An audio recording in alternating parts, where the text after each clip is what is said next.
Yes. Yes, the classic. And it's a little rough. It's a little American. It's a little Texas, but it's great language, great closing, objection handlers. The concept is, I'm going in and take your house and I'm going to sell it. I'm not going to mess around, right? Like that woman sold 102 homes in her first year in real estate in a buyer's market. So that listing presentation works. You don't have to fix it. You don't have to do anything besides just do that, and you will sell homes, right? So obviously you want to put your own flavor in there. You want to like create your own language around it, and probably a little more Canadian, a little more polish.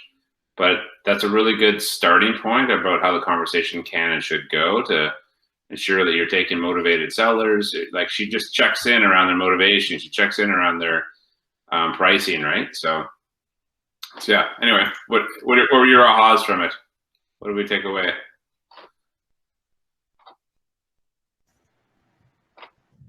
I'm sorry, I didn't get a chance to look over it, so I can't really say anything about it. Okay. Congratulations, Hiroshi. Oh, he beat. All right. Well, there you go. I was waiting till everybody was on here to throw him under the bus a little more, but yeah, congrats, Hiroshi. Yeah, we're super proud of you, man. You silly goose. Didn't anyone tell him? No one warned him? Congrats. No. I thought you would have learned lessons from us by now, but Yeah. If I could do it again, I would have practiced it a little bit more. I had a lot of nice things to say in my head, but none of it came out. Scripting wasn't on par. Yeah, scripting wasn't on par. Let's see. There's a you didn't prepare for the objection handlers either. Do you think you can find better than me? Yeah, luckily there's those objections because I wouldn't have been able to handle them. Yeah.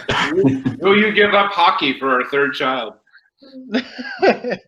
Whoa. Yeah.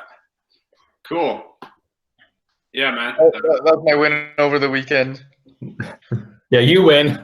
Yeah. Can't top that. Okay, we're out. Have a good day. Yeah, Hiroshi's on a roll. Cool. So did almost everyone get to watch Diana's presentation? Did you guys see it? Did you look it over? Did you look at the script? It's not, the script isn't complete. I apologize. That's just what we have. You can write out the rest of it. And Hiroshi took Diana Kokoska's listing presentation and wrote it out. How many times did you do that? Myself and Jacqueline wrote it out for 30 days straight. We door knocked together a little while ago, and then there's a couple listing appointments that we didn't get, and we felt that we should have gotten. So we just said we're never ever going to lose a listing again. We took the Diana Kokoska listing presentation, and then we just every day I wrote it out. I sent her a picture, and then a couple hours later she would send me a picture. But it wasn't easy to write it out. It honestly took an hour, and it's about 7 pages of handwriting. But since then, that was the best way to memorize it. And we did that for 30 days. And it worked. Yeah. It's there's no shortcutting, I think, is the point. It's like you need to dial your listing presentation in. And I don't know how important money is to you guys and taking listings when you go on these appointments and not wasting your time, but going in there and winging it and hoping it works out isn't a winning strategy. It's not I'm taking this listing no matter what. And the ones that work to prepare the listing presentation and have a really nice polished script as well as the actual presentation to go over, and then your CMA and everything goes along with it, people can tell you're running a tight ship. Otherwise, you get up in competition, and you will be in competition. You will run into someone else. And I've taken out big names in our business with my presentation. Like people that I looked up to at the beginning of my career, and then you get up in competition and you actually win against them. It's like, well, we're doing something right. So obviously the rapport that you build is very important. They have to like you and trust you, and they have to know that what you're doing is a good strong system, right? So without any ums.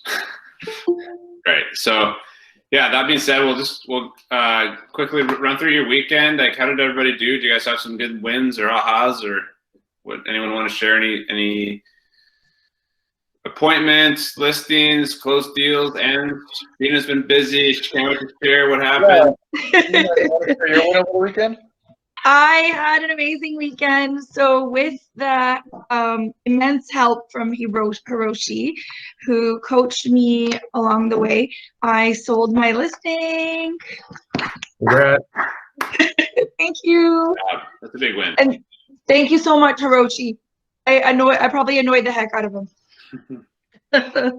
Definitely not. Like, honestly, if those questions came up This after morning. the listing, or if I heard anything from the managing broker or anything like that, it would annoy me 10 times more. So, no, all your calls were appropriate, and Oh, yeah, thank you. we welcome any time that. And, Thank you, Hiroshi.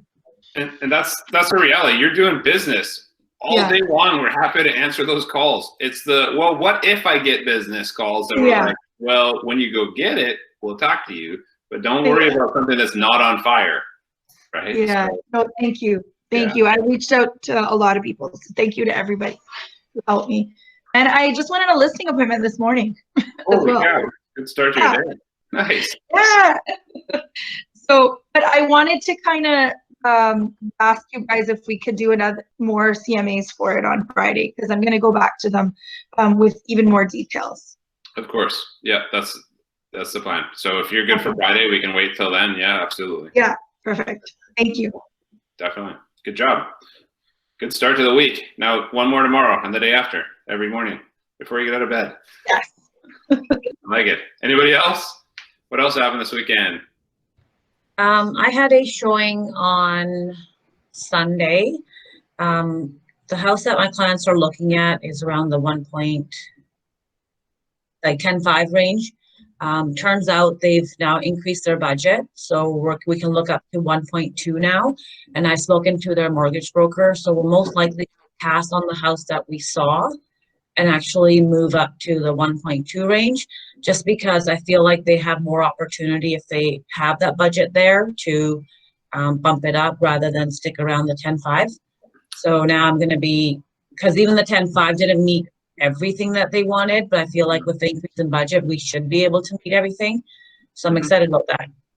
Yeah, So no sale, but at least I can still keep helping them with the next house. It's a good feeling when your budget increases, because now you know they're making some sacrifices at the 10.5 mark, and then all of a sudden you're now like, okay, you're gonna love what we're gonna go see next weekend, and then you do get paid a little bit more. That doesn't hurt, but more importantly, the transaction will be smoother because they'll be excited, and versus like, I guess we can buy this place, but it doesn't have that same. You're not passing over keys to someone that's thrilled with their home. They're getting into a house. Yeah. That's a good feeling. Good for you. Congrats. Hey, Thomas, do you want to share your win over the last week and give some insight on the inspection as well for everyone? Sure. I sold a house to my buyers, and what was my question during that week was, it was the first time where the listing agent was really asking me a lot of questions about the inspection, who the inspector was, when we're going to be there. And that's when I called Hiroshi. I was like, what's going on here? My spidey senses started tingling. And this was also a collapsed deal, which I found out. And I found out after all of this that it was co-listed, and that the sellers are going through a divorce. And then, yeah, so for the inspection, she kept asking like so many questions about the inspection, so it just kind of freaked me out. And then day of the inspection, she asked when we're coming there. I said, oh, at 2 o'clock. And then she goes, well, the seller doesn't want you there till like 4:30. So that was all fine, but I did have questions. Like at that time, I'm like, it seemed kind of weird. But I talked to Hiroshi, she said it all seems quite normal. And then the subjects were removed and everything was good. This week, I have a listing fell into my lap. It looks like it's a estate sale. So that's my first time doing that. Cool. Probate's complete? Yeah, so I have from the, I think it's like from the court, it tells you exactly what's going to happen. So Yeah, Barry, we'll talk about it after the call for sure. We'll take a look at all the documents and talk about it after the call. okay, cool. Yeah, just because I don't want to get into too many details of like your clients and interests and stuff like that with Yeah, fair enough. on the call. Yeah. And Thomas, you got 10 grand off the price after the inspection, like post inspection? No, so the buyers wanted to they'd rather have that stuff fixed. Oh, okay. Right So it all on. got fixed. And yeah, so what happened was I was talking, there's two agents, and I was speaking with one agent, and it was all great. After the inspection on subject removal day, the other agent called me, and like she just like was super upset, yelling at me, not gonna happen. And yeah, but their offer is waiting. In the meantime, the call dropped and I didn't call her back. And then the other agent called me and I talked to her. In the meantime, this listing agent was like so upset. She emailed me that it's ridiculous. They're not going to fix this or pay that much, but we'll do this, this, and this. So she made a list. And then I added 2 things on there and they ended up doing it. So it kind of worked out great for my buyers. Good, man. Good By just not saying anything and letting her kind of, she just had a bad day, I guess. And she just put it out there in an email. And I was like, oh, this is perfect. Asked my buyer, like, yes, we'd rather have this fixed than have $10,000 or $5,000 off. So Nice.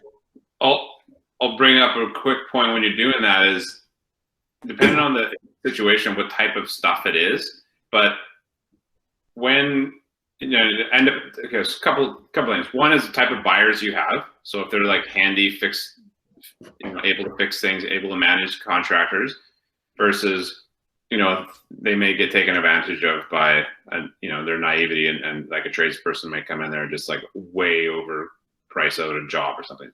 But think about when you're selling a car, when you're getting ready to sell your car, are you putting like brand new high end windshield wipers on it and all the best stuff? And are you really like decking it out for the next 10 years so it's gonna drive smoothly, or are you just putting some duct tape on it and make sure it doesn't rattle when they're driving it?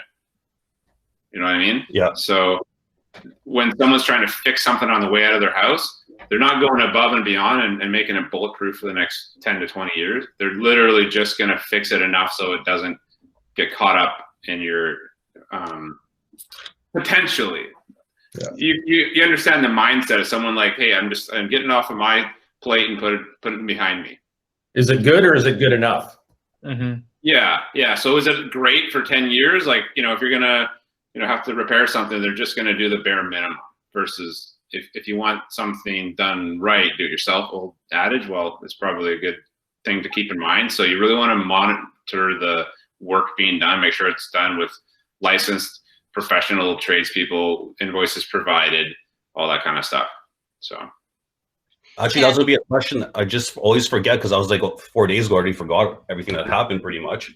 But so what I did, and that was going to be my question, there's a bunch of little things that you can see with your eye. Like one's a cracked window. Like that's easy to see if it was fixed, I'd say, right? Mm-hmm. The other one where I asked for like, I think it was said like qualified electrician. One of the baseboard heaters was not turned on. So that could be an easy fix in the thermostat or changing the heater, but who knows? So for that one, I said, and we'll provide receipts with a qualified professional. All of them should, right? You should all be professionally done. Otherwise, you get the homeowners doing like, hey, put a new piece of glass and then just put some chewing gum to hold it in place, right? So yeah. It's just everything needs to be done by licensed professionals and provide invoices always if you're doing it your route. I'd like to recommend too that in cases like that, depending on the amount that needs to be done, like Chris is saying, done by professionals, I would have added a holdback to ensure that that's done, maybe 5,000 or whatever the value of that is. Because again, so many times, and I mean, we've all seen it, is where they say they're going to fix it, the buyer comes in and it's not done. And then it ends up in courts. So that way, I recommend if it's a lot of stuff that adds up to a dollar value to do a holdback on that contract. And then it ensures that the seller is going to do the work. How do you do a holdback and remove subjects? You just add it to the addendum that you'll hold back.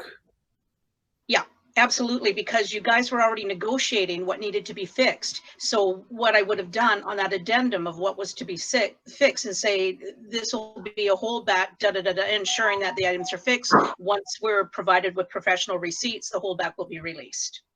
It's not that difficult to do that. Okay, Yeah, thanks. Stays with the buyer's lawyers until such time as you have proof in their trust account. Oh, another thing to add, everybody, their financing, my buyer's financing was not in place till 7 p.m. that night, and that was not fun.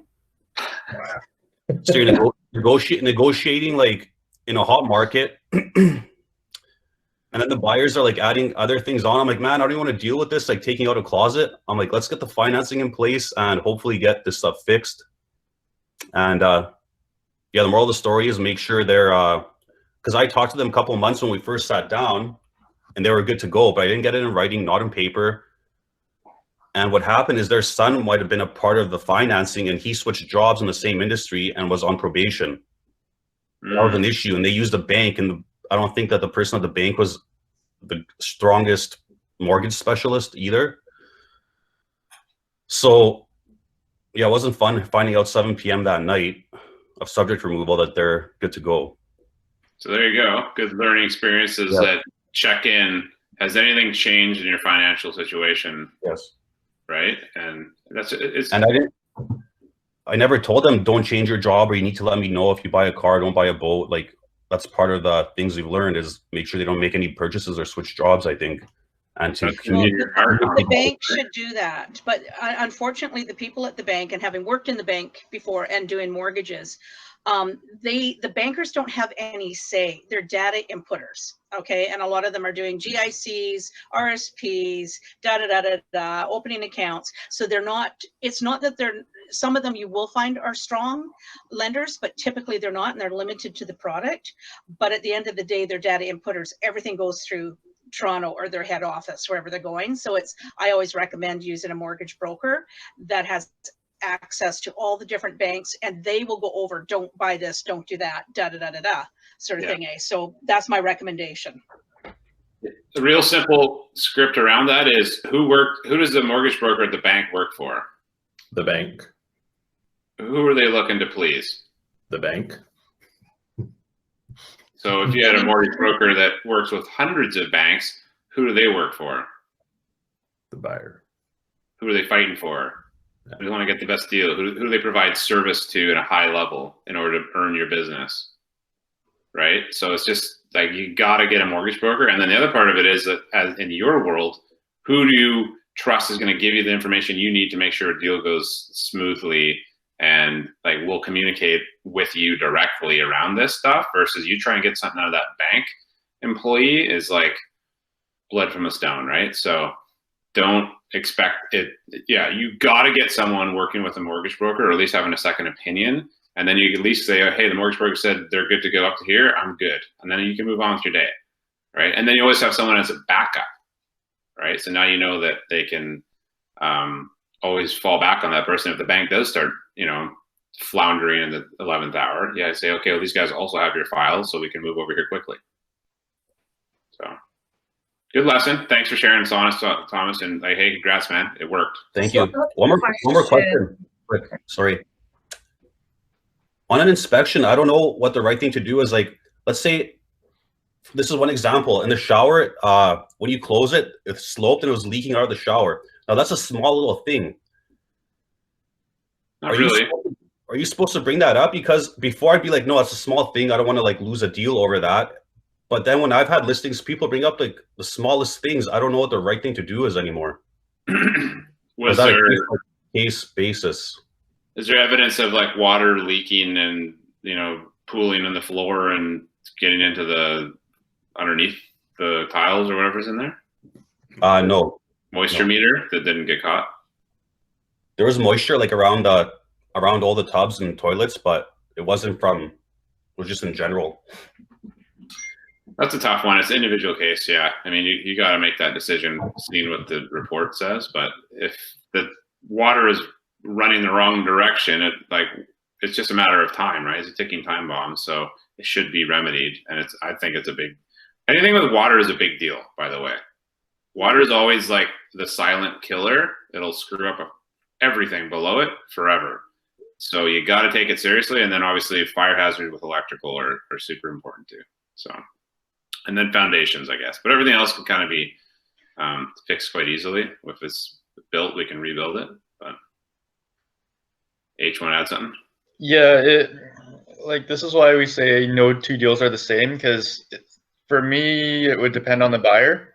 Depends on how handy they are. Depends on whether they might even be renovating the bathroom when they move in, or if they're not handy at all and they want a place that they don't have to work on for the next 5 years, then I would make sure that the seller takes care of that. And it wouldn't be negotiable. Like, they have to take care of it, and like a $5,000 off the list price wouldn't go very far with buyers like that. So case by case. For sure. Anybody else? Well, I just have a question. So talking about mortgage brokers, I've always thought that the bank ones give you a better rate. Is that not the case, or can the private lenders give you just as good of a rate? Private lenders, no. But like private lenders these are people that have their own personal money that are putting it up there and they expect a good return on it. Banks, credit unions, like the smaller banks are usually the best, or ones that don't have it's all unique to your situation, right? If you're working with a bank and you have a lot of money with them, then they'll bend for you more.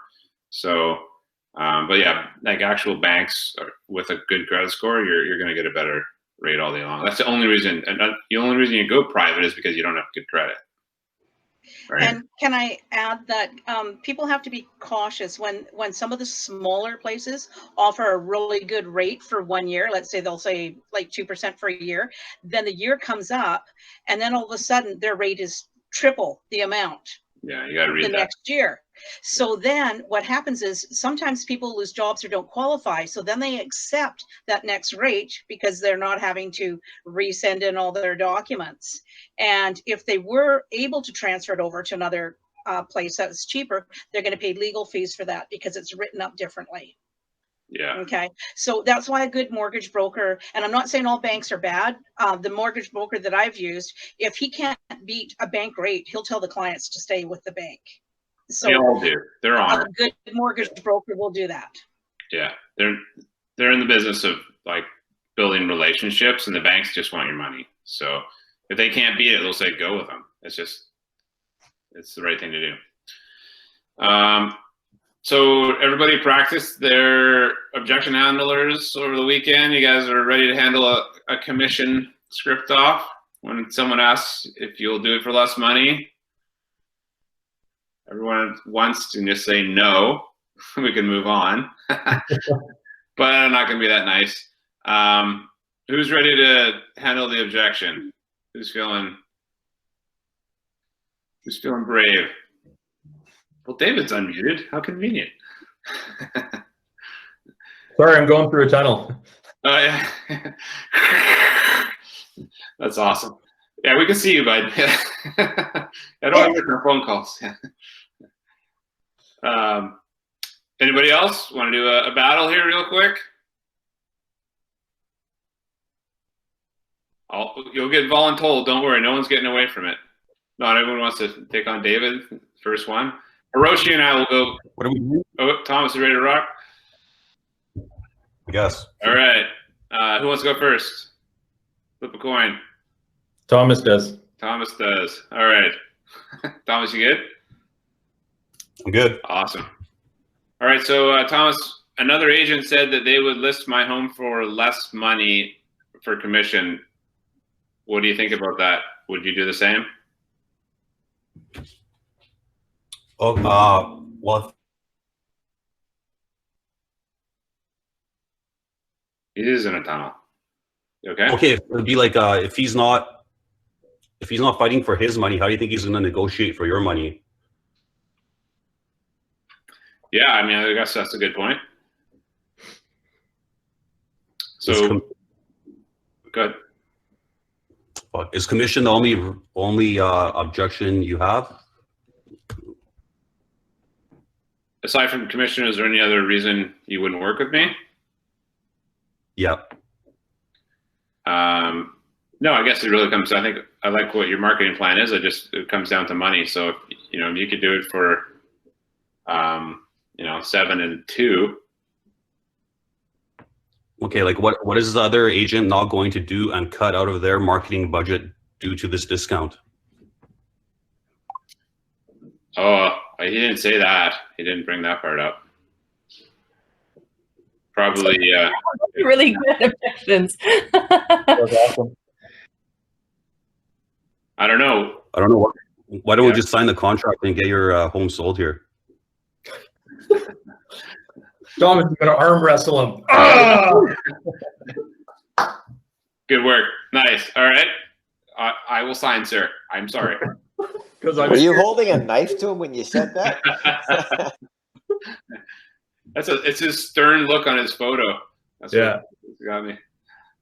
All right, David. Another agent said they'd list my home for less money, and they're going to give me a discount on the commission. Do you think you could do the same for me?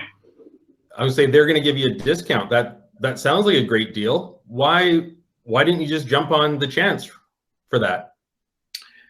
Well, I mean, we already had our appointment, and I wanted to see what you'd say and hear your plan too. So.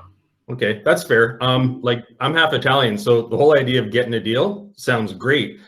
I guess my only question is, if he's going to give you a break on commission, like less money in his pocket for the sale of the home, what less is he going to do for you to get the home sold?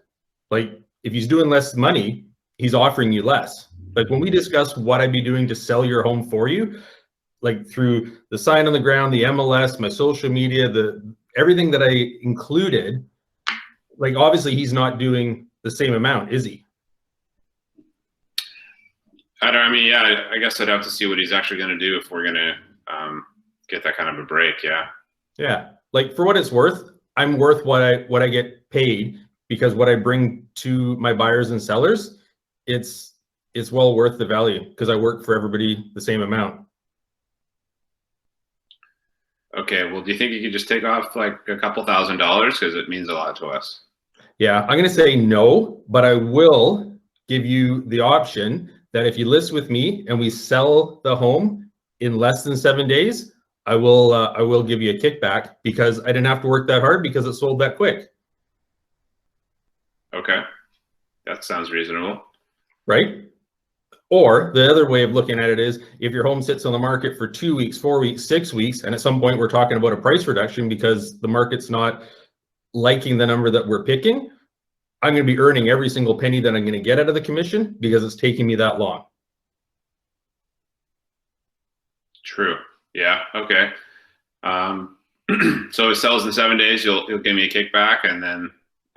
Yeah, but as far as writing up the contract, full commission, everything as normal. But just to show you that I'm not sleazy, slimy guy, I do the kickback after if it sells within 7 days.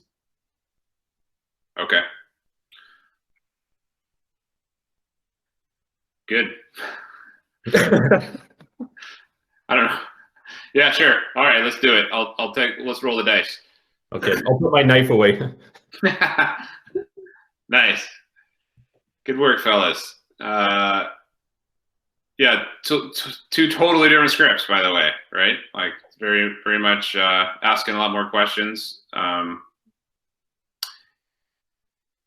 Okay, I guess let's vote. Yay.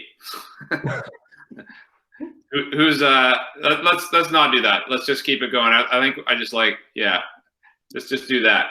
We'll keep it as not combative here, but who else would like to go and take another stab at it? We're all gonna go. Mark put his hand up, I saw it. I think you guys both did great. Absolutely, yeah. And so now you guys are getting some language you can steal, right? So it gets easier. Like Thomas is hardest. David did a really good job of not saying the exact same thing too, right? So you can take what you like from each of theirs. You might want to write down a few objection handlers as other people are doing it right now, but let's just kind of move it along here. Who else? I'm going to volunteer you in 3 seconds if someone doesn't. Remember, how you show up in this room is how you show up at the listing appointments. So this is your opportunity to learn at a higher level. Yeah. So do you have pants on? Is that what you mean? Deodorant, like the whole nine. Like everything is just, yeah. Wolfie, you were looking sharp with your suit and tie. I'm volunteering you to handle an objection here. You ready? Yep. Attaboy. Just ready to rock. All right, so we had another agent over last week, and they said they could sell their home and charge us less commission. Do you think you could also do the same and match their commission structure? No. Awesome. Okay, well, thanks anyways. Wolfie for the win. Right, and I spoke and I broke the silence. So, okay, well, we were just asking. I just wanted, thought we'd ask. Thank you. Okay. Are you making this a condition for us to work together? No, we like you. We want to work with you. We're just hoping you get a better deal.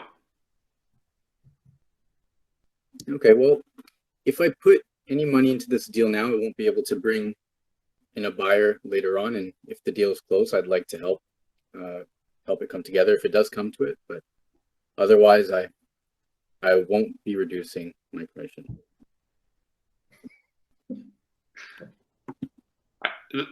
The showmanship for us is good, and then you can own it when you're in front of them with straight face, Thomas, knife in hand, killer instinct.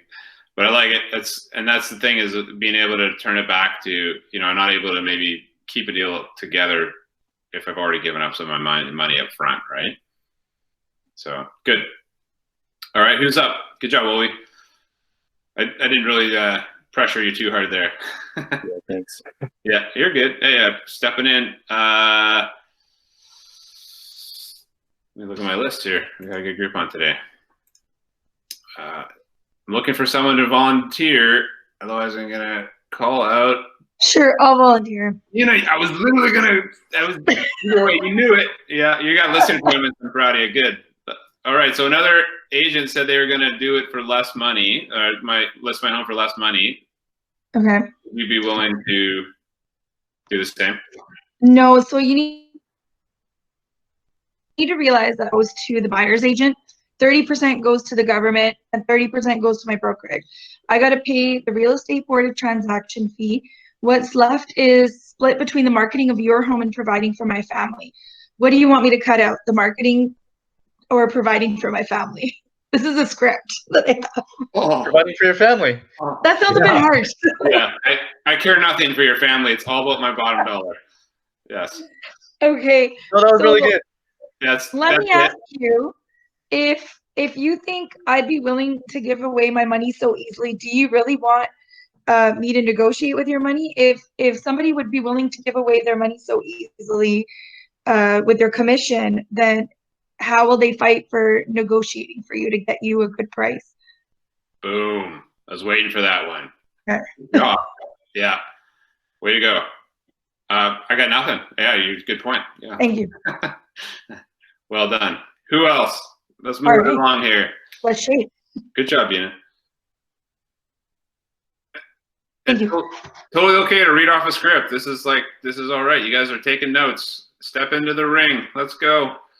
That first script, I would turn it to the other agent, though. I would say, what's left is the marketing of your home and providing for their family. Which of the two do you think they're going to drop? Yeah, good point. So pointing it at them for being avoiding paying the cost of marketing your home, not what do you want me to do, right? Because then it feels like you're, I obviously will still market your home, but you want me to do that for free and not feed my family? It just doesn't seem right to me either. You see why you want to work with someone that takes care of their family and you. And this is just the cost of doing business and selling your home. Good job. Well, Debbie, how you feeling? Hi. All right, I knew you'd show up. Sitting in the background here. I know. Another agent said that they were going to sell my home for less money, and I was hoping that would you do the same and match their commission structure? No, I'm sorry. This is my living, and this is how I make my income. This is what I do, and you do what you do. So I can get your house sold, doing it my way. I don't know. Anyway, I haven't been doing this for a while, so. I know. That's okay. That's why we're doing it. Out of practice. Okay. Well, stay with us. So, yeah, I appreciate this, how you earn your living, and do you think you might just be able to take a couple $1,000s off though, just so it makes us feel like we're getting a good deal? If you're looking for a couple $1,000s, I can list your home and sell it, and I can apply that to the buy when we go to find your forever home. We can put that to the legal fees. How about that? Yeah. I mean, I guess that would help. Sure. Okay.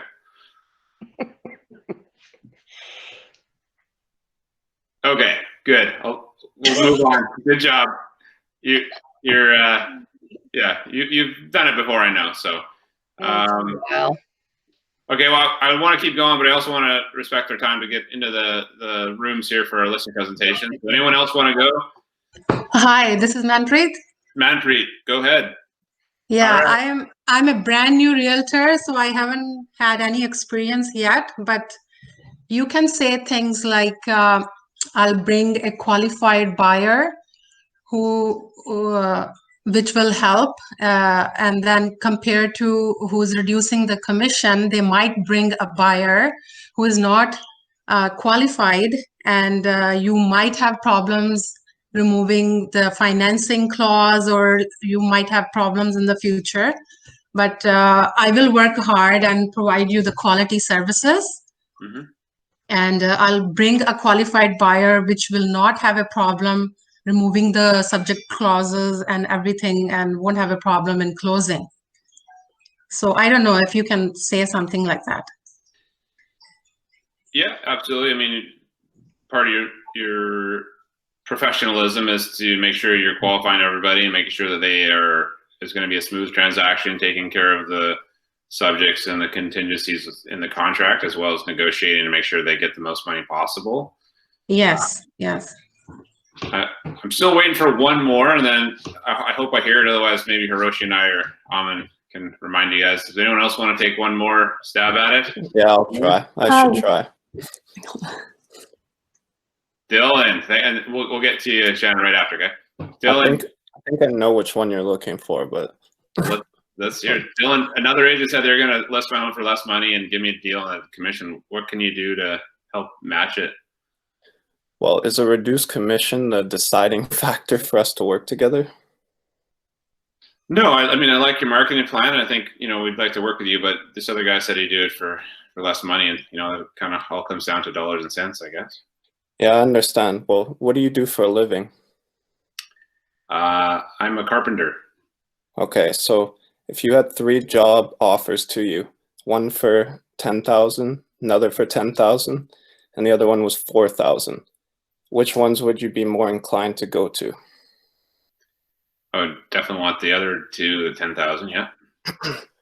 So with a reduced commission, I'd have to reduce the commission that we pay to the buyer's agent. And he's going to see that, or she, and realistically in the back of their head, they're not going to want to bring their clients to this place. Oh, so what happens if we don't reduce that commission? If we don't reduce it, we're not supposed to say the standard, but typical commission, and it makes your house look a little more pretty, that the agent, in their mind, they're going to want to bring their clients because they're getting paid fully. Okay. So if we offer them the full commission and then we just take it out of your pocket? Well, think of it like this. If you take that money out of my pocket, I'm going to have to put less money into marketing, because the full commission that I charge, it comes back to you in different ways. And for example, in the marketing. Okay. And so you wouldn't be able to have as big a marketing budget for my home. And I do want the drones and the videos and the teddy bears out front waving signs. So I think that's important. Yeah, and I'm definitely willing to do all that. And with this other agent who's so quick to drop his commission for you, how do you think he's going to treat your money in negotiating? Really good point. Yeah, he's probably going to drop his pants. That's not good. Good job. Oh, anything else? No, I think I won, so I'll be quiet. It is a key. Yeah. Dylan for the win. Yeah, brilliant. Hey, well done, man. Good job. And that is the very important part at the end. Thank you. Is being quiet. Once you say your thing, let it sit, let it marinate, and then shut up, and then let them go. Okay. So very well done, man. You've been practicing. I'm proud of you. Shannon, ready? Hi, everyone. I'm a new agent as well, so We'll be gentle. I've had to do a lot of practicing on scripts, and because I'm new and I just don't know, I don't have that much experience yet. But what I was gonna say kind of like ties into what Dylan said, was bring up the point that the money you receive from commission is your income, and you also need that income to market that person's house. So that's like drone videos. You need the money for signs. So you can make the argument that the agent that is going to accept less commission from the house is also not going to have as much money to market the house. So you could bring up the point saying, well, what I can offer for you is I can offer you like drone videos. I can put ads up on Instagram or Facebook and have more money towards the marketing of your house. And I can offer better advertisement of your house. That's kind of what the point I was going to bring up. Okay, good. Yeah. You want to handle the objection? Sure. Great. Yeah. Okay, so another agent said they're going to list my home for less money, and they said they would give me a discount on the commission. Will you do the same? No, because with the full commission that I would receive, I would take that money to invest in the marketing of your house. So what I can offer for you is some high quality videos taken of your place that I can put on all social media platforms like LinkedIn, Instagram, Facebook. And an agent that is going to offer or accept less commission will have less money to pay for those things. So I can offer you better marketing with the full commission that you pay me. Okay. Okay. All right. I'll push back no more. Good. Thank you. Yeah, I think that's important, is saying no and then having a game plan as to why not. So yeah. Good job. All right. Anybody else going once? I'm not going to call on everybody just because otherwise you guys need to practice this consistently. This is important. This is your money. No one else is going to stand up for it. So, I mean, I will, but at the end of the day, not really. I'm not in the room. So take it seriously. Put it in your schedule, practice this often. And there you go. So, did you hear the objection that you were waiting for? You know, Dylan went by it and then he threw me off, and then I actually can't remember what it was now that we're doing it. And yes, that was the other one, which I think is actually better than the one I was thinking of. It will come back to me and I'll bring it up when I do think of it. Thanks. Good question, man. Because it was something a little bit different, but it's, yeah. Anyway, I'll come back to it when I think of it. But it's important that you separate yourself from the other agent. That's kind of the key. Is like, yeah, this other agent's willing to do this, but where are they gonna? I don't know what it was. Anyway, I'll leave it for now. Otherwise, I'll get off track here. Could you bring up the point that, like, a strong argument you could make is that time is money, and with the full commission, you could argue, like, do you want to sell your house quickly and efficiently? with like more marketing tools that you can put more money towards because you're investing in selling their property. So I guess that could be an argument. Yeah, I mean, in all fairness, I'd say that 90+% of all realtors do the same thing, right? And the social media thing is one. It depends on the people. They may not care about it. If you get it on the MLS, you're going to do 90% of the heavy lifting. So you can get shiny photos. That's important. And like what I do is a little bit better than some other people, and what they do might be better in some areas or what than I do, right? And that's fine. I don't want to get into too much about what we do in this script as much as here's what it was. So what's most important to you is what I take home or what you net, what you take home out of this transaction. And that's the key concept of this script is that, and some of you asked it, which is really important, is this a condition for us to work together, right? You have to separate that objection. You have to put it aside, because if it's not, then you can really stand your ground with your commission. But if it really comes down to commission, don't lose the listing over the commission. So you must ask that question to figure out how hard you want to dig into this objection handler. Does that make sense? So as long as it's it's not a condition, then I can really say, okay, if what you're telling me is what's most important is that you get a certain amount of money out of this house, is it okay if I take home what I take home to my family? Is that okay? And then you don't have to talk about what we do or how you do it or anything like that. Is it okay if I take home what I earn to my family? And part of that is kind of what Dylan said is, if you're a contractor or whatever, you do 10,000 jobs over here versus 4 over here, then wouldn't you rather work harder over a $10,000 job? Well, we're only human, right? And that's the concept. But yeah, good. I'm gonna get into the listing presentation now so we can keep moving forward. Good job, everybody. Thank you. We'll do this again. And what I'd like to do is you guys throw this at each other out of the blue, right? So like you call each other up and say, oh, hey, I got a sign call script, and boom, like they're on. You have to just be able to switch this stuff on, right? Oh, hey, another agent said they do it for less money.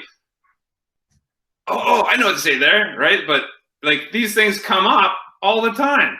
You're at a buyer's consult and say, hey, another agent said they're going to kick back some of the money to me. Oh, that doesn't sound very good. Well, if they're going to do that, how quickly they're going to separate, your money from you? If they're willing to give up their money, they're probably going to make you pay extra for the property. You really going to save money? I don't think so. You're talking about, percentages versus $1 million deals. So let's, anyway. So being prepared, that's the key. That these things come up and then throw them at each other all the time. That's the fun part of the business is then I can throw to Hiroshi and he's like, and if you catch him, it's even more fun because then now they're off guard and you're like, yeah, I got you, right? So, but that's how, iron sharpens iron. That's the point. So everybody can see my screen? Hopefully. All right. Did the commission script off. We've already gone through these. So we're just going to quickly go over listings. This is the key to your business. Everyone's read the Millionaire Real Estate Agent book. If you've not read the red book, you got to understand these concepts. It all starts with leads. If you don't have enough leads, you don't have a business. If you don't have enough listings, you still don't really have a business because you're a buyer's agent and you have a job.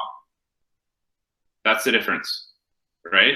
If you want to own a franchise, a business, a shop, anything, you need inventory on your shelves. And that's where the listings come in. And when you have inventory, what comes into your store? Clients, leads, customers, right? So having leads continues to build the listings, which continues the cycle. And if you have enough leads and enough listings, you get leverage. And that means you get to hire people. You get to put people in place on your bus, and then you actually start growing a business. So otherwise, you're just running around bumping into buyers, running them into houses, hoping they work out and they steal your time, and hopefully you get enough money to survive. But it's not a business. That's the real concept. So please understand this concept and continue to think about how do you get more leads, and then we're always focusing on listings. Everything in this conversation all comes back to listings, right? So this is the reason why. So the different opportunities that come from a listing. So you have the sellers that are selling actually purchase a home with you. So there's another potential opportunity family listing. The neighbor hears about your amazing job. They hear the price. They sell with you. They may buy with you as well. Buyers call, so sign calls on the listing, on your internet ads, on your REW, because you're on your listing has traffic. You have actual sign out in the front yard, and someone says, "Oh, hey, just drove by the house." You find a buyer, so a buyer actually like comes to you and looks to purchase the home. You end up referring it now, right? But you still get a like passive income because you have someone that wants to actually buy your listing, which is awesome. Upstream, so wherever the people are coming, where your sellers are moving to, you can start a conversation moving the sellers into a neighborhood, saying, okay, well, here's a great opportunity to list and then create a new farm area wherever they're moving to, and market and flyer and call. Craigslist, Kijiji, social media. Like, this is where you're just getting internet leads, sign calls. These are all great opportunities to promote your listing and pick up new potential buyers, listings, leads, everything, right? So, and then of course you actually get paid from the listing, right, when it actually sells. So every time you take a listing, you should at least get 3 other pieces of business from your listing. When you have a buyer, how many pieces of business are you likely to get from your buyer? Via referral? Well, you might get 2 because they might have to sell their house, I'll be fair, right? But that's the only other option, really. How do you mean referral? Like if your buyer is happy with you, they might refer you to somebody else. Oh, yeah, sure. That's every client ever, but we're just talking buyers versus sellers. That's earning business, future business from doing a good job for your buyer. But I'm saying immediate business from your buyer. And thank you, that's a good point. We always want to be focusing on that.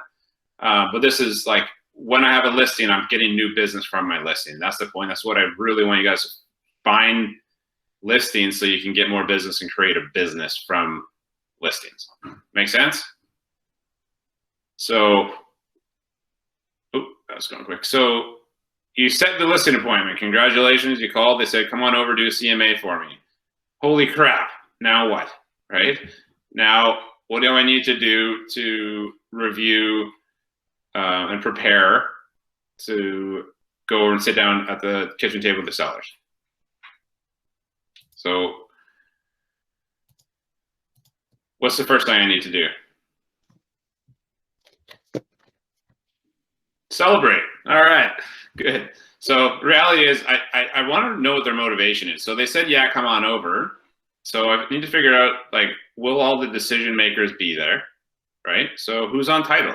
Will everybody that is going to be in this on the contract be there to sit down with me? Because I do not, and I've done this before, accidentally, or the husband doesn't show up or something. You do the listing presentation, and then she's going to reiterate it to her husband, just like you did it perfectly, and talk about all your perfect marketing plans to her perfectly.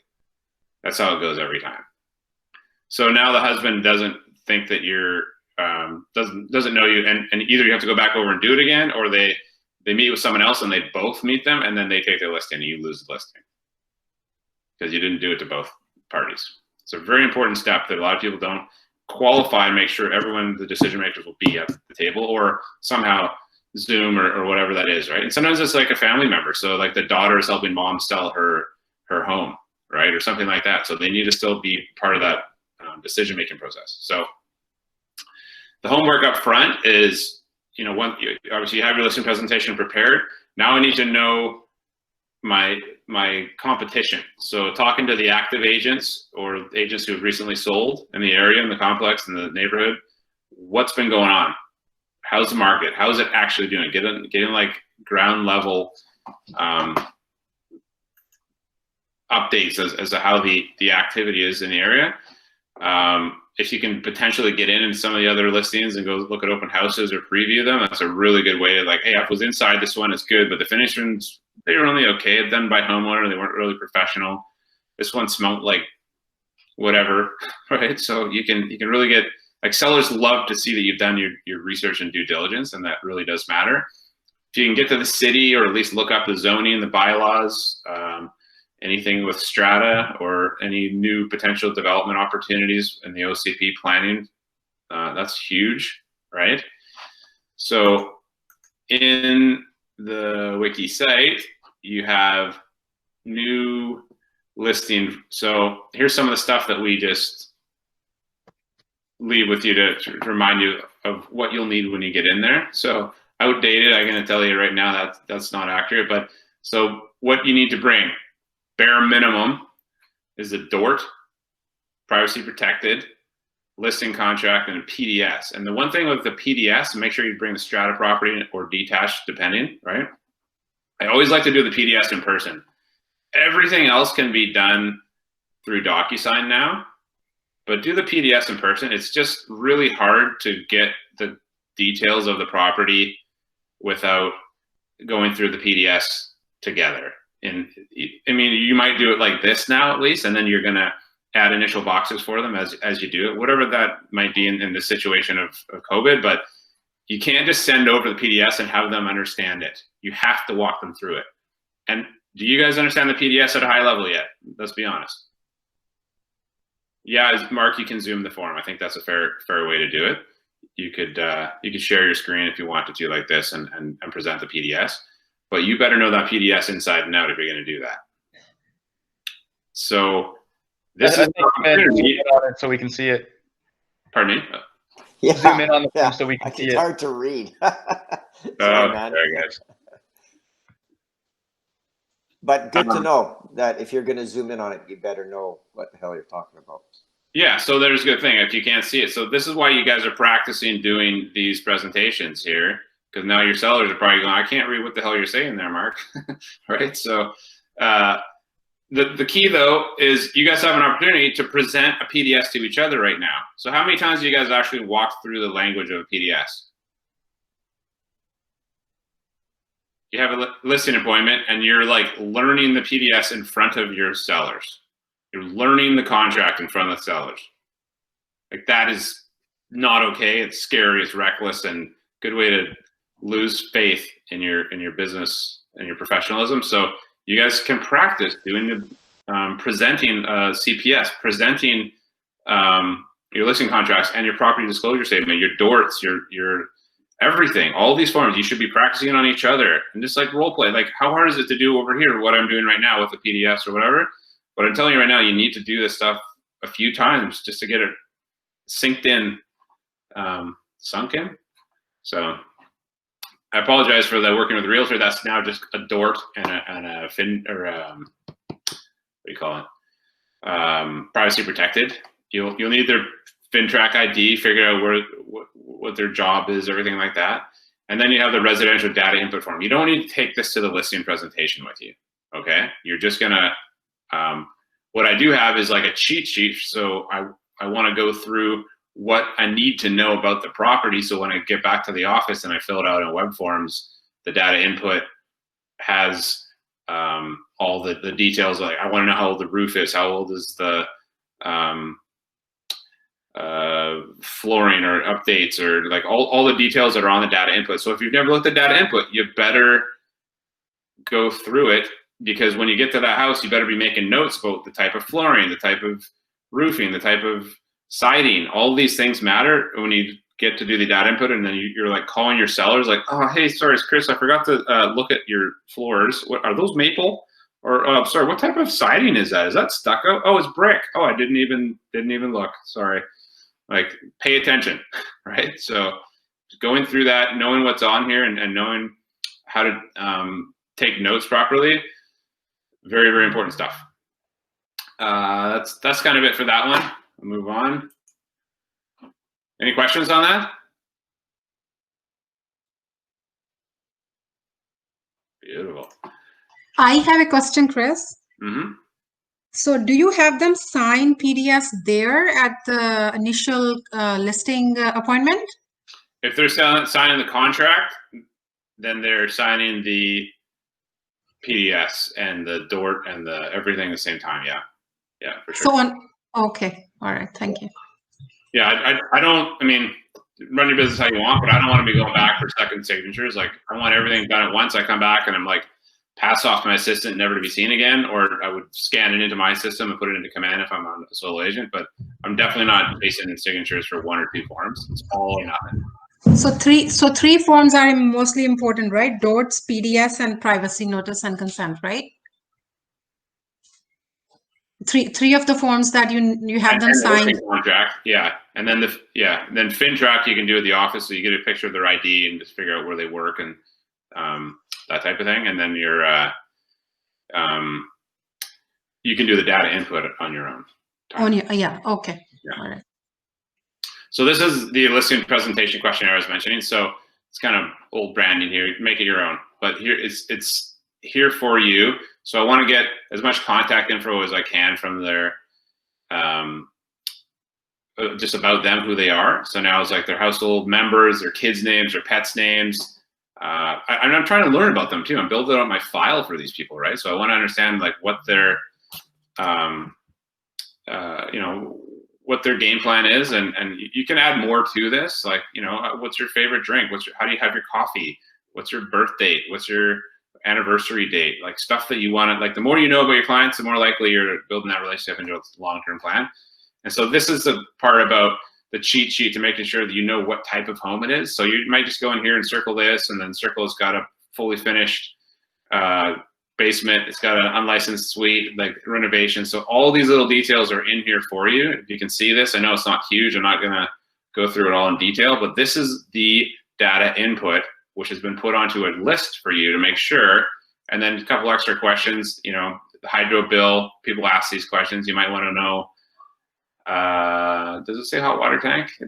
Yeah, hot water tank. So this isn't on the data input, but you need to know that, right? Furnace age, not on there, but people are gonna ask. So you might as well get these details and go through this list when you're taking your listing with the sellers. It's a system. You're welcome. Okay. So, and then anything else, appliances, if they're updated, finishings, landscaping, anything to do with hot tub or septic, it's not on here. Septic and well, I would, you know, if you're doing acreage. Okay. Any questions on that? You have strata stuff in here too, by the way.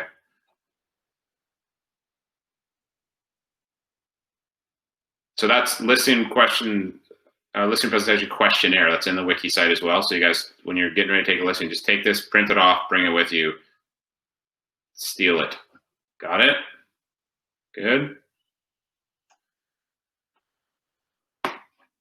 So now we're on to CMA. So you're actually, you know, we've done our CMAs, but how do you present your CMA? So it's one thing for us to like get the details of it, but now how do we actually package it up nice or send it over? And so you have options. You can print off solds and actives and expireds if you want with full realtor or full sold public, and put them into a nice little binder with sold and expireds and all that, like, and then present it like that and just go through them and highlight them, which is what I do.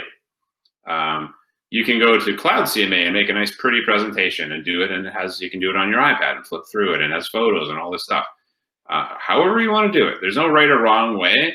You got to get the information to them about what the competition is doing, and having the conversation with the other agents is actually more important than how you present this, because it shows that you know the market well.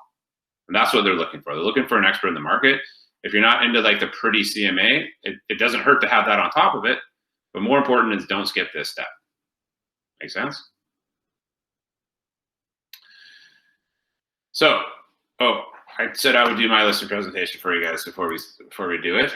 So I will go through my presentation as a example of how I'm going to present, and it's not Diana Kokoska's, just so we're clear. It's mine, and I'll just show you how I speak to sellers. I'll do this as quickly as possible, and then we're going to get into breakout sessions after this, and then you can take what you like from mine. So take some notes. You've seen Diana Kokoska's. If you haven't, you need to do that in order to be prepared to present your own style, but I'll leave it here. Everybody can see my screen? So Chris. Yes. When you're doing this, do you have pages in front of the clients? Do you do it electronically?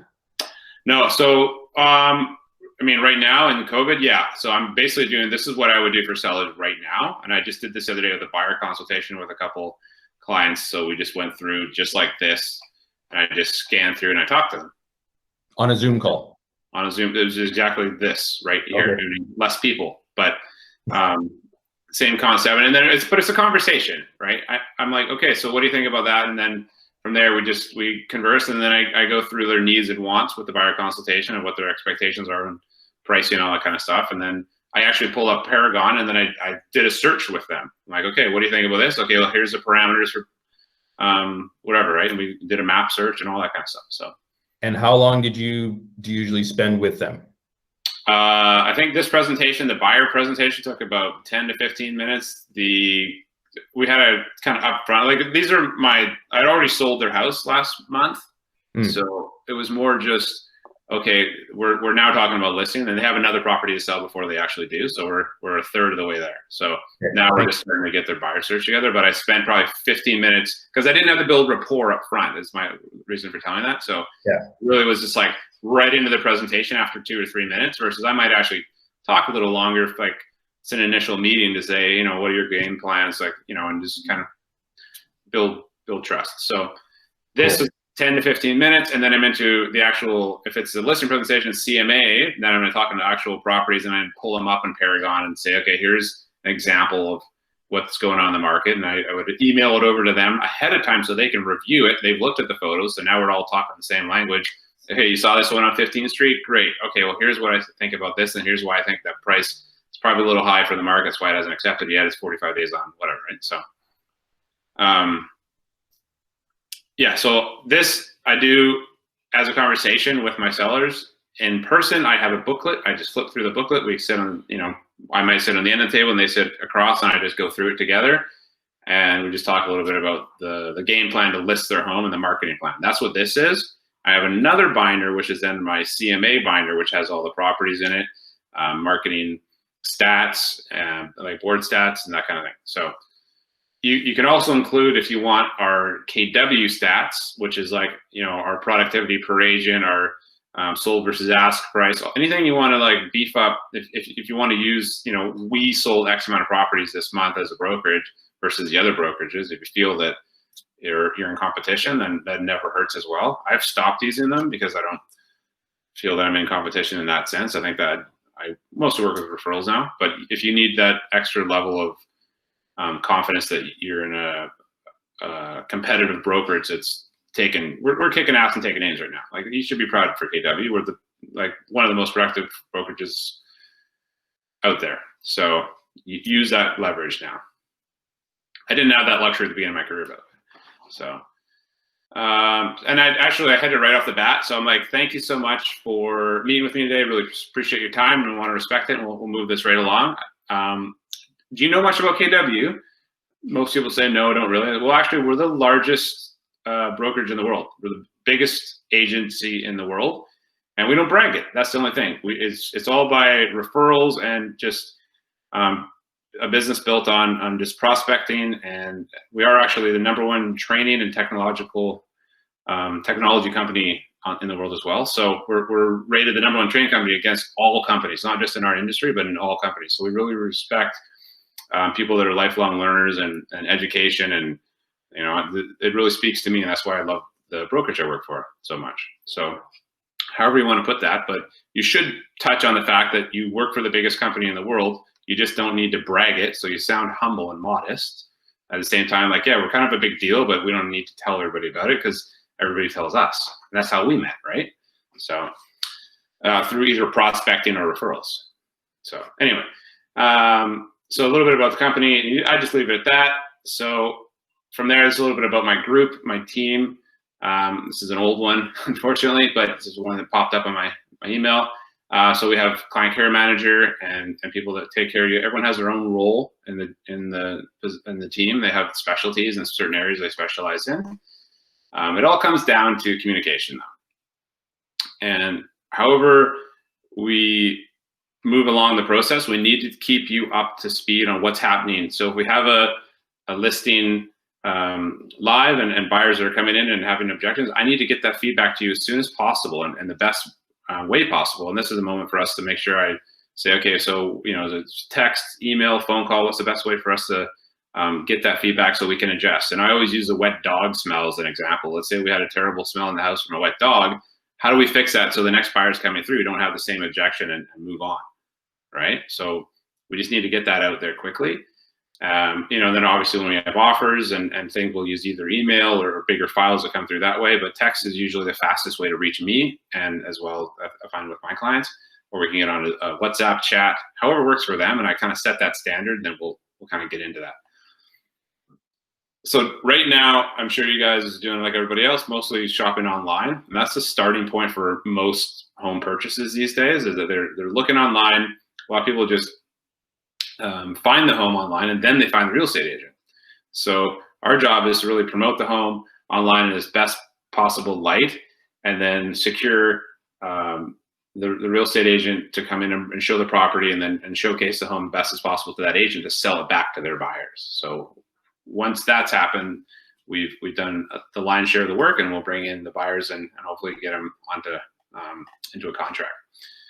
So this is an important one, is that everything on this slide, you can research it to the nines, is what people are asking for marketing. So either you're online or you're offline, or you have agent relationships. So for myself, I touch on this a little bit just because we do a great job of online marketing, and you do it just by putting on the MLS, by the way. So you do it for search portals. You're on realtor.ca and REW, all the broker websites pick us up because of reciprocity, right? So Google, you know, there's always room for improvement for SEO, but at the end of the day, you're still going to get caught in Google just by putting on MLS. So this is all, you're not lying. You can just brag this right now, but this is the truth. And social media, good opportunity here to grow your game, but you know, having some sort of social media content is important. And knowing that we can pick up buyers from social media and talking, like a lot of buyers right now, we actually find them before it even hits the MLS through social media, which is pretty exciting. Classifieds, Kijiji, Craigslist, like these are great opportunities to pick up, you know, certain cultures really shop on Craigslist for real estate. It's amazing. So we don't leave that stone unturned.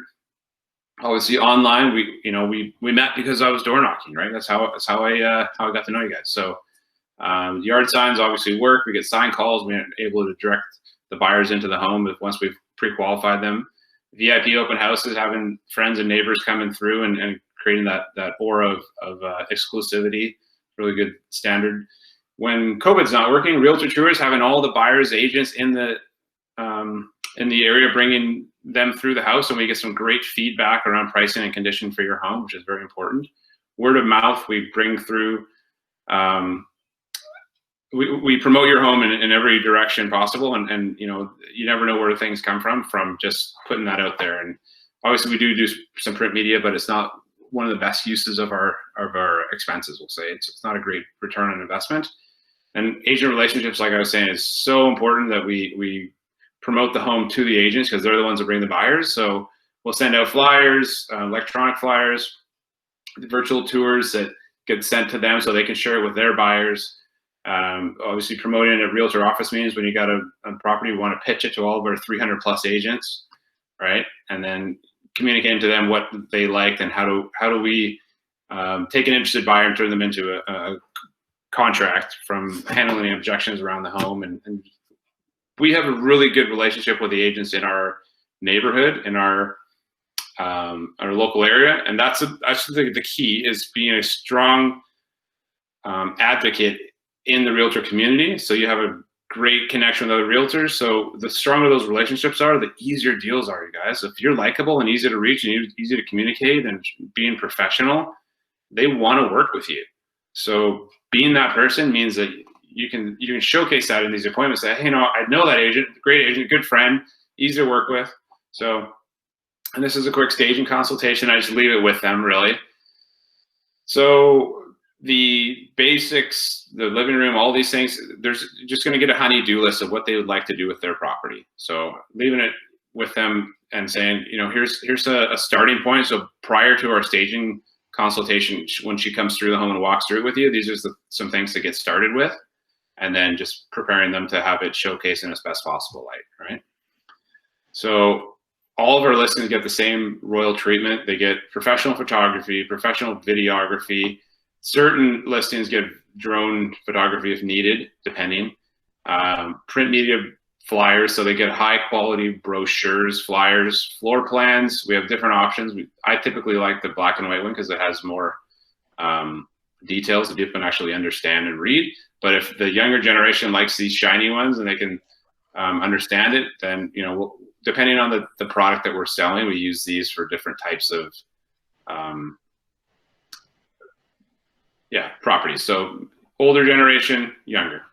So the brochures that we hand out for your property are like cardstock, high quality, right? You go to an open house and you get that flimsy full public versus a magazine quality cardstock. It makes that property have more value, or at least that has a perception of being a higher value property. And we know that works. When I go to an open house and I'm holding up one versus the other, I know that this marketing has been spent on this property versus this is like a 10-cent print. So it matters to buyers. They actually open up their purses a little wider and pay more money when they perceive more value. So it does work. Open houses and realtor tours. Right now, I just say we're not really doing this. Obviously, we want to. I already kind of touched on the realtor tour, but open houses, great opportunity for us to meet buyers. And, you know, we want to work with qualified buyers. At the end of the day, for you as a seller, it's a good opportunity at the beginning of the listing to showcase your home and have as many buyers potentially come through the property. But after a certain amount of time, it just becomes a place for agents to meet buyers. And I'll just be honest with them at that point. So, because I don't want to do 15 open houses at one listing, right? I want to do the opening weekend, maybe a couple weekends max, and then I want to move on to another listing. So if I haven't sold, it's not because of my pricing or my marketing. It's not because of my marketing, it's because of the pricing, right? So if we've done a couple open houses, I will then say we may have someone else come in and help to showcase your home as well, someone from my team or someone from coaching, whoever, that will potentially bring us a buyer from hosting your open house, if you're okay with that. And setting the standards, how they feel about open houses, is a kind of important check-in question with people. You know, some people are like, I don't want any open houses. Okay, just private showings only. Perfect, right? If it's a great opportunity to pick up buyers, I might lean into them a little bit and say, you know, it's good for us to get at least a couple open houses up front, but if it's like down, you know, some Corey road that's never going to have any traffic, I don't really want to do an open house there. So making sure you know what the property is, and then do I want to do opens there, figuring it out. And if you have no opens to do an open house there, even if it's very few, for your first couple of weeks at least. So this is where I just touch on pricing. I really want to hammer home when we get to the CMA that not pricing it right is going to cost us time and money, right? You're gonna miss out on so many buyers. If you price it over value, what's going to happen? No one's going to come and look at it. And buyers are sharp. They know the market now. They can see when things are overpriced because they have all the access to information that we do. So if I price the property just slightly over 5%, I'm only getting half the buyers that are even going to come and have a look at it. And they're definitely not going to write an offer if they think it's that high overpriced, right? So we don't want to try the market. We need to price it accurately to sell within the time frame that the market's accepting properties. Otherwise, we're just trying it, and you're going to have tire kickers and people may be coming through, but wasting our time. And we don't want that. We don't have to have your property prepared to show over and over again without getting an offer. It's very frustrating. So buyers and sellers market. So when we're in a buyer's market and the market's falling, you must take a dramatic price improvement strategy. You cannot just chase the market down. Otherwise, you'll just have the concept of a ball rolling down a hill and trying to catch up to it, right? It's just you're in a losing battle. So you have to just price it accurately the first time. If you don't, then you must price it under the market value in order to get ahead of the falling market. It's very important, and you need someone who's going to be able to tell you what you need to hear, not what you want to hear in this market. Thankfully, we're not in a buyer's market right now. We're in a seller's market, so time will heal all. You just need a little bit more time, and you should get your price. I don't want to overpromise that, and like you don't want to say it's like you're going to put 20% over value, but you can be a little bit looser with pricing strategies in a seller's market is the point. So. But the time on the market is the killer. And what happens when a listing's been sitting on the market for too long? And I'll ask them that question. They'll say, oh, you know, buyers lose interest, right? Yeah, it becomes stale. And then they think there's something wrong with it, right? So why didn't everything else sell except for your property? And now they're not willing to pay what the property is truly worth. So it costs you money. And the other part about time in the market is the first 3 weeks are the most important time. After that, you start to lose momentum, and then again, it becomes stale, and then you end up losing value once the activity level falls off. So that's about that. And I just bring this up because this is on the wall in our office, and I leave it with them for them to just read through this. I'm not going to read it for them, but I let them look because these are all really important. And it's on the wall in our office, and our ownership, the leadership, everyone in our office lives and breathes this, and it's a really cool cooperative energy in our office that you don't get at other brokerages. You know, we actually do this type of thing, sharing your listing presentation with people in the office. Like, this wouldn't happen at another office. Legitimately, it wouldn't. And it's pretty cool that, you know, we get to share and help each other build each other's businesses because we all win together. And there's just a very amazing energy that comes from that. So that's about that. And then I just want to say, oh, sorry, one more. And this is the selling process. So if they've never sold before, I'll go through details with them. If not, then I'll just go, okay, you know, these are important dates, completion, possession, that kind of thing. But just assume that they're new first-time sellers. They bought off the developer or something like that, so they've never sold a home. So first off, we're going to meet or have a consultation about what it takes to list the home and go through a strategy. We enter into an agency relationship because you shared some important information with me, details around your finances and private confidential information.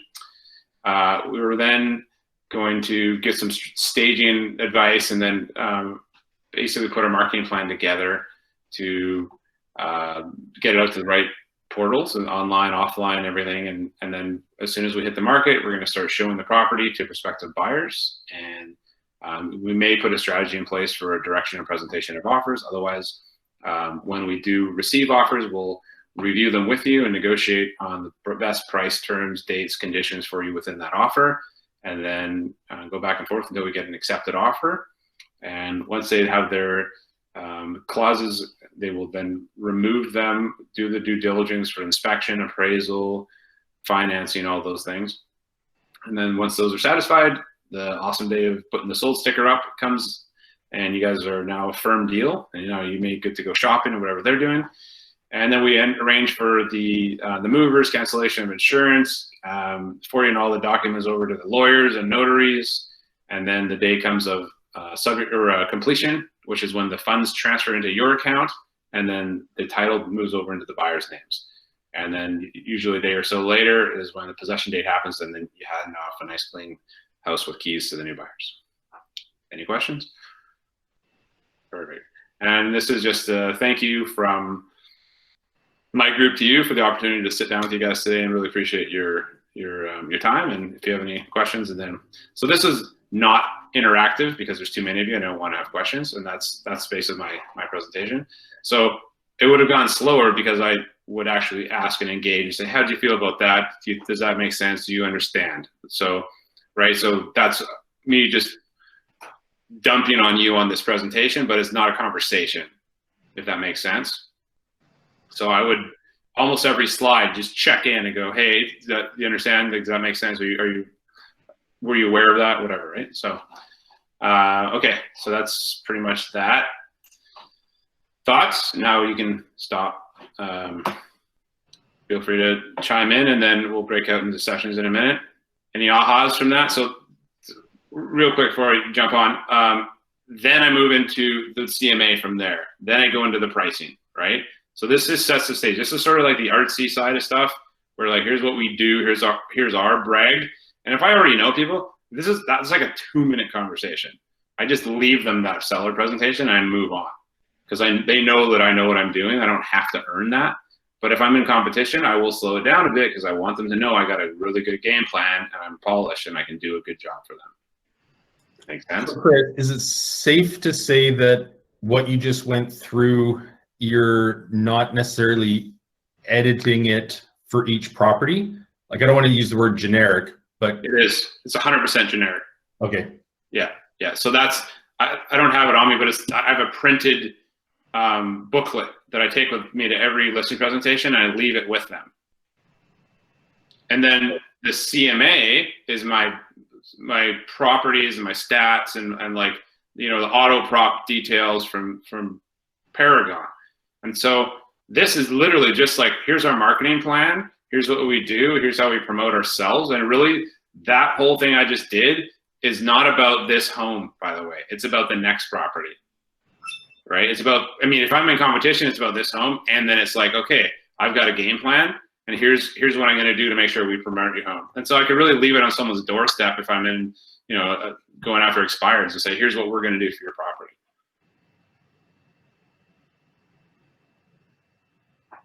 Good.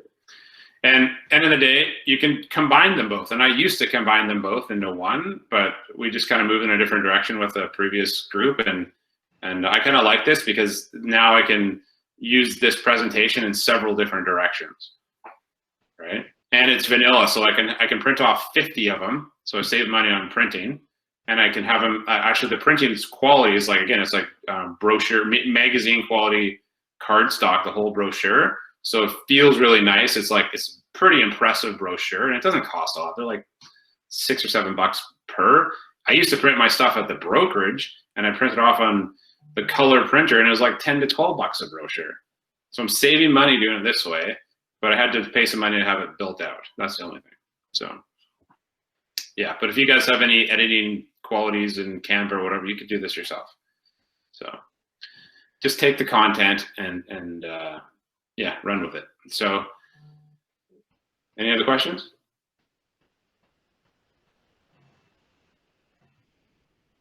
That good. Amazing. Stunned audience. All right. So we're in breakout rooms now. So you guys, thank you, Member. You're welcome. You guys are in breakout rooms, and what you're going to do is you're going to go in and you're going to do a version of this, a version of Diana's, whatever it is that feels comfortable for you guys to present to sellers. Okay. And you're going to work together, and you're just assuming the other people in the breakout room are like the couple or whomever that you're presenting to. And you'll have a coach in there helping this to kind of guide you through it. Any questions?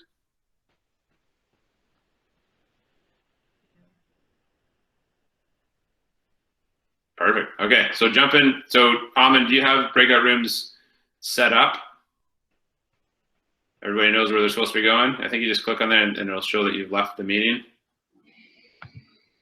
Aman, you want to help guide everybody's jumping on? People are leaving the meeting, so they're jumping on. Cool. Okay.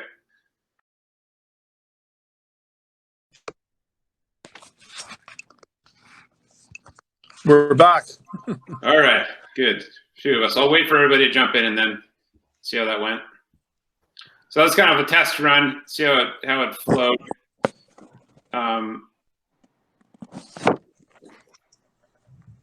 Yeah. Let's give it a half a sec. What did you guys think? I think I just listed my house with Thomas. I don't know what happened. It was that knife situation again? Yeah. Get in the trunk.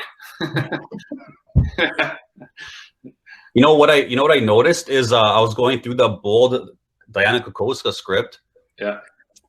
And I got like quarter way into it, and like it just didn't make sense to me anymore. And after that, I just started kind of winging it, which I know is wrong to do, but I felt a lot better. I just said, hey, let's get into the CMA here, and this is what your neighbor's house sold for, and I'd price it properly, or it's just going to sit on the market. Yeah. But that's kind of cheat. Like, that wasn't the point of the call. I know it is to do the listing presentation. Yeah, and so wait till everybody joins, actually, sorry. Good aha, and you're right. And it's, yes, but you use the word winging it. So exactly. You're not building a skill by winging it. And this script, like, she sold hundreds of homes every year with this script, so it works. It's not, hey, I don't like it either. You saw what I do, right? But I don't sell hundreds of homes a year, so just saying, right? Yeah. So the part of the thing is that she's very direct. She re-engages with their motivation. She goes back and she's like, these are all. So if you look at everyone has a presentation script in front of them. If you look at it, it's like, we're going to review your motivation to ... sell this home now. That's an embedded command. That's neuro-linguistic programming. It's in there for a reason, right? Yeah. So me winging it, you winging it, doesn't actually do us a service by actually saying this perfectly. I'm commanding them to sell this home now and agree on a price. that will cause it to sell. If you actually said that to someone, like with conviction and purposeful, what's going to happen? They'll fall prey. You seem like a professional for sure. That polished, as you say. It's an assembly line, right? It's like either I'm going and I'm like bouncing off clients here and there, or I'm like, I sell hundreds of homes a year because I say this to everyone, and it feels boring. But you know what's not boring is your days off when you're like rolling around in your silk sheets on beds of money. So yeah, right. But it's true. If you guys want to make a really big business, it's going to turn boring. After a while, I kind of got bored of just doing listing appointments. I kind of got bored of doing buyer consultations because I've done a lot of them. But you know what's not boring is like now helping you guys do it and finding new avenues and still helping my clients. But once it becomes just like a system, you just do it. And after a while, it's like, okay, now it's replicable and I can teach other people to do it. So the quicker this gets boring, the more money you're going to make. So don't try to wing it. Don't try to make it your own too much. Take the structure of this conversation and use it to your abilities to, you know, make it a little more Canadian. But like, I would keep 80% of it. And here's my ahas. I should probably put more of this back into my conversations. Is that mine is too like in one direction versus, you know, I don't ask for enough referrals. I don't qualify, but I do in a lot of ways get people to price their home properly. And so whatever, I'm not going to get into me, but point being, this is a really good script you guys have in front of you. If you've never read it before, read it a few times out loud. Hiroshi wrote this thing out 30 times. There's a lot of pages there. And this is only half of it, by the way. I don't know where the other half of it is, but Hiroshi probably has it. So feel free to, but it's all handwritten. But at the end of the day, following this script is going to make you guys create a system that works, right? Create a model that you're not reinventing the wheel. Don't try to get fancy yet, right? Get the basics, get the foundational stuff. These are conversations that happen at the table that work. She even tells you like what to do in the situation, right? Like there's little snippets of like how to arrive at the door. Yeah, so watch the video a couple more times, like own this stuff. This is the work right now to get this dialed in. Does everybody have the script and the video? Yep. No. No? I think the trick for listening to Thomas and I going back and forth is to take, let's say, the 100 questions or points that she's making and to then put them into our own words that fit our style or personalities. Yeah, and here's the thing, is that the sentence, like, just go back to the one I just said, like, it's a very strong sentence, like, we're going to review your motivation to sell this home now and agree on a price that will cause it to sell. Like, so, you know, we're going to go over our 3 goals for our meeting today. People want to know that. They want to know what the point of the meeting is. I think it's a really good, like, you don't have to change that. I don't think I need to. It's not exactly how, I don't talk like that. But at the end of the day, if I said that to my sellers, they would appreciate that. We're going to review your 3 goals, and we're going to review your motivation. We're going to take a moment to answer any questions, and we're going to decide tonight whether you want to work with me and I want to work with you. What does that say? What does that say? See, you know what I think? This is what I'm thinking. If somebody talked to me like that, I'd actually appreciate it. Like, kind of more to the point, like, not wishy-washy, but maybe someone that's older, they might be like, oh, well, I'm not ready. Or somebody that's maybe had a bad day, and it's like, some people would be like, what do you mean tonight? We'll decide when I want to decide, possibly. So, like, I see both sides to that. It's nice to have somebody drive the bus, and I think that's the purpose of the script. Yeah, I think that's good as well, yeah. What are sellers looking for? What do they actually want out of you? They're not looking for a friendly guy that's going to hold their hands and make them laugh and have good energy. They want you to sell their home. They want you to sell the home. For the most money possible and no stress. Yeah. And like, you can say that, but telling them by taking control of this conversation is how you do that, right? She wants to know, do you really have to sell your home? Are you willing to price it to sell, or are you going to let it sit on the market? So if you ask those questions to people straight up, what are their options? A, they're going to lie to you, or B, they're going to say, okay, I want to sell it to price of mine. What if they say, no, you know, we want to try it? So now you get through the end of your presentation, you're like, okay, well, sounds like you want to try the market. Do you want to take that listing? Do you want to spend $1,000 on marketing and spend all your time and then not have it sell? Right. So you're in the business of selling homes, not listing them and then looking like a fool 90 days later, right? You don't want your sign up there without a sold sticker on it. That's bad marketing. I'd still tell you to take the listing and go promote it to the neighbors and get new listings in the neighborhood up front because you don't have anything else. But don't make a business plan, right? Yeah, and without knowing the script, the listing presentation, what happens is by page 2 on this, I'm reading it. I don't even know what I'm reading anymore. And even more importantly, like what David was telling me or his objections, like I couldn't even hear them because I was trying to concentrate on what to say next. So you're kind of screwed if you don't know what you're saying. And let's just say that you guys are all about to go stand on a stage and you're going to get paid $10,000 to present to an audience. And you're not going to hold this script in front of you on stage, right? You're not going to stand there and be able to wing it on stage, or you're going to get tomatoes thrown at you, right? So, or you don't get paid. Both are bad. But the point is that you got to take the time to own this script. You got to take the time to like be able to navigate this meeting at the dinner table confidently, articulately, and get to the point where they want to work with you. They see your value. They appreciate that you priced your pricing is accurate. So they're going to sign a listing contract at the right price with dates that work, everything else, and take business, right? So there's no shortcutting this. This is the work that you guys have to read the script over and over and over again, say it, write it out, whatever you want to do. You know, set a goal by January 1st. How many times will I have gone through the listing presentation? Yes, make it your own, but don't change as much as you think you should. And I regret changing mine as much as I did after this class right now. I wish I used more of this in my script. And I will more, and I will practice it more because like Hiroshi said, like once you get it, you're a system, and Hiroshi's a machine. He goes on a listing presentation, he says the same thing every time, and he nails it, right? And it's easy but he put in the work, all right? And maybe his listing presentations are boring, but what does that mean for his days off, right? So I haven't seen his silk sheets, but I'm sure he's friggin' loving his time off because he's like totally doesn't have to worry about this. He knows what he's going to say. And there's some real confidence in just knowing how it's going to go. You're like, oh, this is just like the last time I did. I know it's going to happen, right? Is that how you want to build a business? So anyway, if you're interested, I would say this is a great opportunity to get some listing presentation, scripting, and role play partners. Put your names in here, put some times that work for you guys. Like how many times do you intend to do this? I would say if you don't have a listing presentation in the afternoon, when you're not lead generating, what should you be doing? Practicing your listing presentation, right? Until you can't get it wrong. Professionals practice till you can't get it wrong. Not till you get it right, till you can't get it wrong.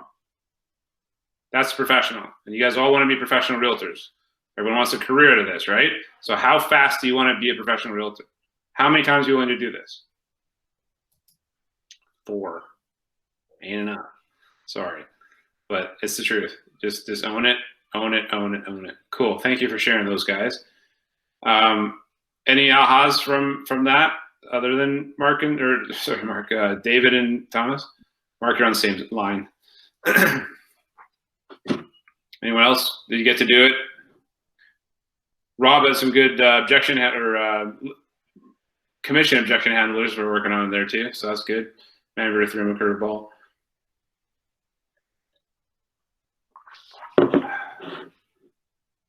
When you're scripting a listing presentation like that and you are the seller, make sure you let the other person win the appointment at the end. Do one or two objections at the end, and then make sure you let them have the listing, because that's you're training the mind that way. Yeah, you practice to win, right? You don't go and practice failing. So you really do need to let them, give them objection, and ideally you want to give them 5 no's or 4 no's, and then the 5th let them win, kind of thing. Don't just be a pushover, but do allow them the final win. And so you have objection handlers, you have commission objections, whatever you want to throw at them, but let them get through the script the first couple times, and you can do this on your own. You can record yourself on your phone. You just get your voice recorder. You can even set up your phone and video yourself so you can see your face. Am I smiling during this, or does it look like I'm actually having some digestional problems? So like, make it fun for yourself, but track your ums, track your tick, whatever that is, because I know right now everyone has that, and the only way to get better is to film yourself or have someone when you're doing this. If I say you would all go on here, and you could literally, why is that working? Right? You could just nail me every time I said in here. Like, after a while, I'm not gonna say because I'm like, and then you just shut up and you have a moment of silence, whatever that is. But when Hiroshi and I used to script, we just have a little check mark, right? 1, 2, 3, 4, 5. Something, but you got to get rid of those. You got to smooth it out. You got to polish it. So this is your work. This is your homework. When you get good, you'll be great, and it'll be fun, and just be raining money. So that's about it for now. Anyone have any questions? Anything else to add? H, Carol, Aman? No, I think the breakout rooms are really good. I'd love to, have you guys practice the listing presentations this week, and then start with that next week, before we get into all the social media mojo dialing and everything we got planned for next week. Yeah, I like it. Yeah. So everybody commit to having their listing presentation. You've got it now. You got it in front of you. You can practice the script, and you don't have to present a screen and have like a brochure. Just going through how that conversation at the kitchen table will go. And you have this as editable, right? Actually, just making sure it is editable. So make your copy of it. So download it so you don't edit it for everybody else.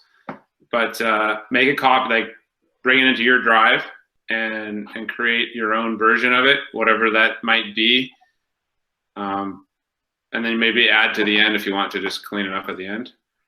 But how does that sound? Next week we'll see you then, and we can all practice a little bit more and put some more polish on it. And it's a never-ending journey, by the way. This is like, I'm always adding, I'm always editing. So you just got to keep working at it. Like, you don't practice all preseason, then get into the season and just stop practicing, right? Still doing 5 days a week of practice. Mm-hmm. Cool. Awesome. All right. Well, you guys have a wonderful day. We'll see you Friday. Thank you. Gina, anyone else? You guys email me ahead of time. We'll get them sorted, and you guys can do them beforehand so we can have that spreadsheet filled out. And it goes a lot smoother when you guys start helping do that ahead of time. And it's pretty neat when you actually get like 3, 4, 5 properties on there, and everybody's got their own version of why that property is worth what it is. So we should have at least a couple already. If you have more, send them in. Okay.